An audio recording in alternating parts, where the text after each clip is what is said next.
સમગ્ર વિષય જે ગઈકાલનો આવ્યો છે બહાર ઠેકેદારોનો અને ત્યાર પછીનો જે અમે સમય માંગવામાં આવેલો ઉમેદવાર દ્વારા એ સમય આપવામાં આવ્યો એ સમયની અંદર અમારી જે લીગલ ટીમ છે એ ઉમેદવારને સાથે રાખીને જે કંઈ હિયરિંગ કરવાનું હતું એ હિયરિંગ થઈ ચૂક્યું છે. અમારી લીગલ ટીમ પણ આવી ગઈ છે.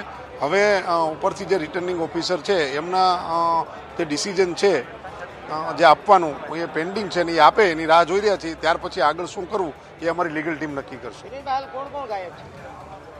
હાલ તો ત્રણેય જે ચાર જે ઠેકેદારો છે એ ઠેકેદાર ચાર છે, ચારમાંથી એક પણ અત્યારે સંપર્કમાં નથી. ડમી ઉમેદવાર છે એ એમનો પણ ફોન પર અથવા તો કોઈ રીતે સંપર્ક નથી થતો.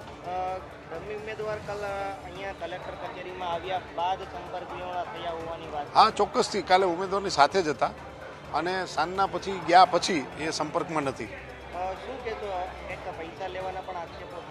ચોક્કસ જ્યારે આવું બધું બનતું હોય છે ત્યારે દરેક જે પાસાઓ હોય છે એના તરફ બધા ઇન્ડિકેશન થતા હોય છે અને ભારતીય જનતા પાર્ટીની એ સામદામ દંડની નીતિ રહેલી છે એટલે ચોક્કસ એવી શંકા આમાંથી ઉદ્ભવે એમાં કોઈ સામાન્ય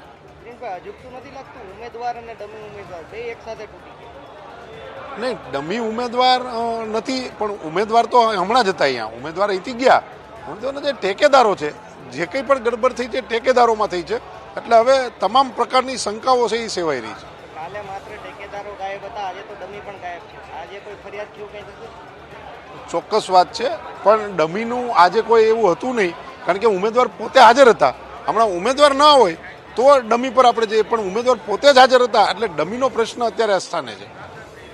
તો હાલ હવે આગળ કોંગ્રેસની કઈ રીતે રણનીતિ રહેશે? હવે પછી જે રિટર્નિંગ ઓફિસર છે એમનો શું જવાબ આપે છે એના પર હવે આગળના પગલાં શું છે એ લીગલ ટીમ નક્કી કરી એના પર નિર્ભર છે. તમે સતત નિલેશભાઈની સાથે કોઈ એવી અડસર હતી કે આવું થઈ ગયું? ના, ચોક્કસથી અમે જ્યારથી એમને ટિકિટ મળી, પાર્ટીએ એમને ઉમેદવાર બનાવ્યા ત્યારથી જે કંઈ પાર્ટીની અમારી પ્રોસેસ હોય છે કામગીરી કરવાની એ રૂટીન પ્રક્રિયા હતી પણ અમને ક્યારેય એવું નથી લાગ્યું કે આવું થઈ શકશે. હાલ આજે 3 ઠેકેદારો હતા તે સંબંધીઓ હતા અને જે ડમીનો પણ ઠેકેદાર હતો એ સંબંધી હતો કે કાર્યકર્તા? ના, એ કાર્યકર્તા બી હતો અને એમની સાથે કામ કરતો હતો. એટલે આખો ખેલ એક સાથે મળીને થયો એવું માનો? ચોક્કસથી એવું મેં હમણાં કીધું ને તમને આગળ કે શંકાના ઇન્ડિકેશન દરેક જ્યારે આવું બનતું હોય છે ત્યારે એના તરફ જતા હોય છે. હાલ નિલેશ કુંભાણી પણ મીડિયાથી દૂર ભાગી ચોક્કસથી એ આવ્યા ત્યારે પ્રયત્ન કરેલો મીડિયાએ ત્યારે એમને જે કંઈ જવાબ આપવા નથી આપ્યા છે. ત્યાર પછી પોલીસ પણ એવો રવૈયો અપનાવી રહી છે કારણ કે અમારા શહેર પ્રમુખ અને અમારી લીગલ ટીમ હતી પોલીસે એમનાથી અલગ કરી નાખ્યા એટલે આમાં ભારતીય જનતા પાર્ટીની જે સામદામ દંડની નીતિ છે એ એના પરથી પણ ફલિત થાય છે.